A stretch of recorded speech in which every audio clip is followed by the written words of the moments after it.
All right, so I've added a few more details here and there to this personal site, and it's now really coming along and starting to look like a real website that you might come across browsing the web.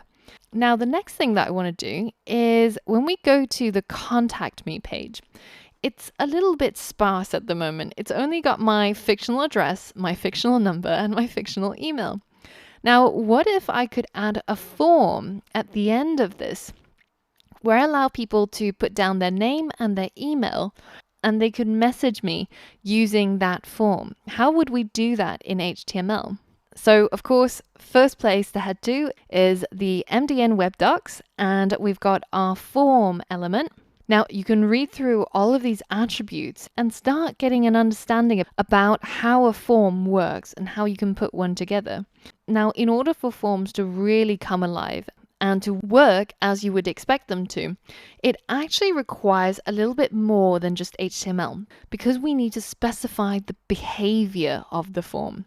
So we can design the form and we can structure the form for our website, but until we learn about JavaScript, we won't be able to tap into its full functionality just yet.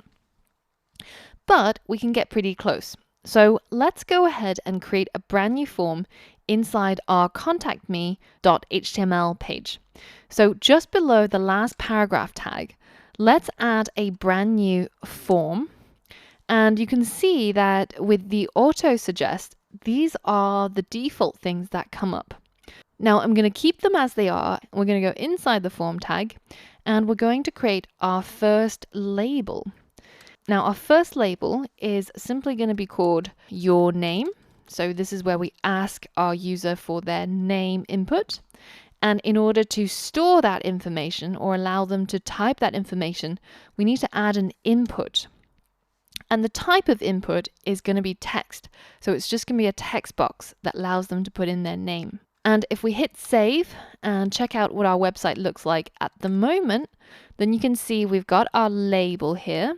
And we've got a box where somebody can type in some inputs. Now, the thing that we're missing is a submit button. Now, a submit button also falls under the inputs of a form. And you can see it right here. It's simply an input. Instead of having a type of text, it has the type of submit.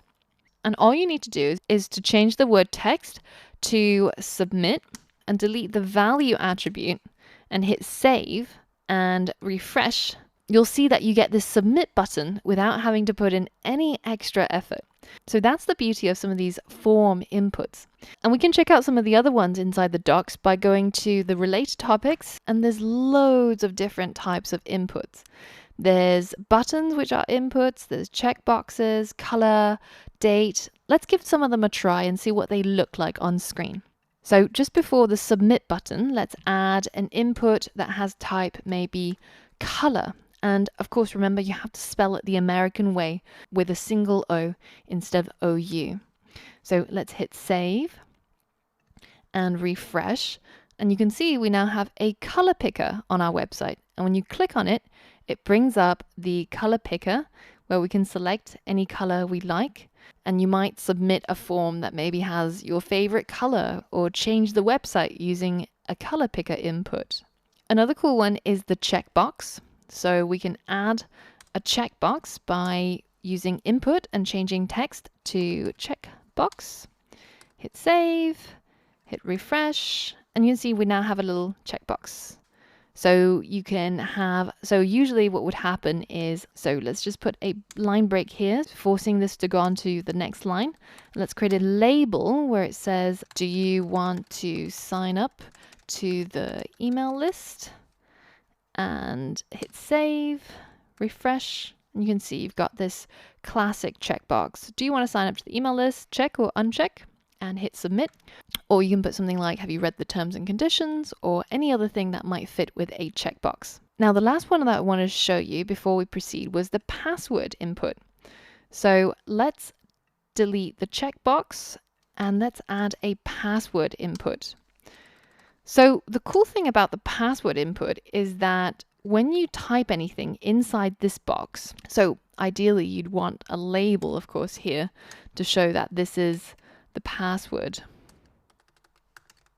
But we know this is a password field because you can either right-click and hit inspect, and you'll see that this is our password input, or you know that the next thing that comes after the password label is, of course, the password input. But whenever you type anything in here, by default, everything you type is masked. So these are for fields where you don't want somebody overlooking the user to be able to see what their password is.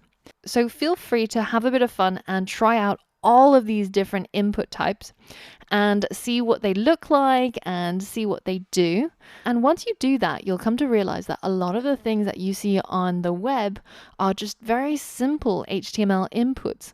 And as we build our knowledge in HTML, CSS, and JavaScript, we're going to come back and see how forms work in more detail. So have an explore of that and see what they all look like when you just add them to your website. But we'll experience the full functionality a little bit later on. Now, let's just quickly review what we've learned about HTML forms. So we use the form tag to define what should go into our form. And this by itself doesn't actually do anything. So in order for the form to do anything, you'll need two important HTML elements, and that's the label and the input. And between the opening and closing label tags, you can write some text that will be displayed as a label inside your form. Now, the next most important HTML element that's associated with forms are the inputs. And the input is a self-closing tag, so it doesn't have a closing tag. Instead, you can define the input type by using the type attribute. And there's a whole bunch of input types that you can tap into to use inside your form. For example, in this case, the type is set to text. So we get a text box where the user can input their name.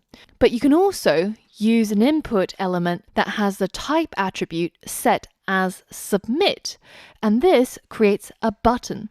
So you can see that by setting the attribute type to various predefined keywords, you actually end up with completely different things on your website. And it might seem strange that even though we're using the same HTML element, i.e. the input, we're actually getting completely different objects on our website. Anywhere from text boxes to buttons to color pickers and a myriad array of different things that we can create just by changing that type. Now, aside from just the text and submit input types, if you have a look at the MDN docs, you'll see that there's loads more different keywords that you can use. For example, the input type where you allow the user to upload a file, or the date picker, or the radio button, or a range. And you can see that I've only got static images in my slide to show you what they look like.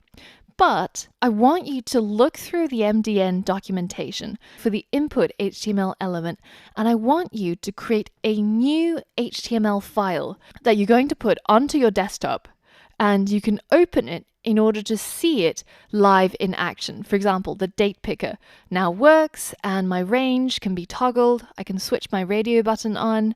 I can choose a file and a whole bunch of things. So use it as a living notebook, if you will.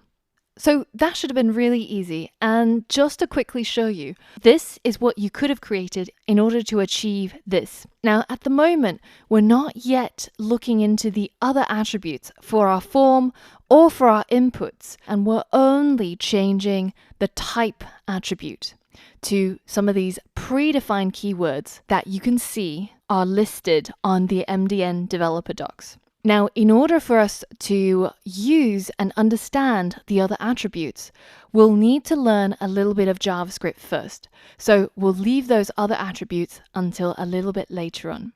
Now, in the next lesson, we're going to continue setting up our form on our Contact Me page. So I'll see you there.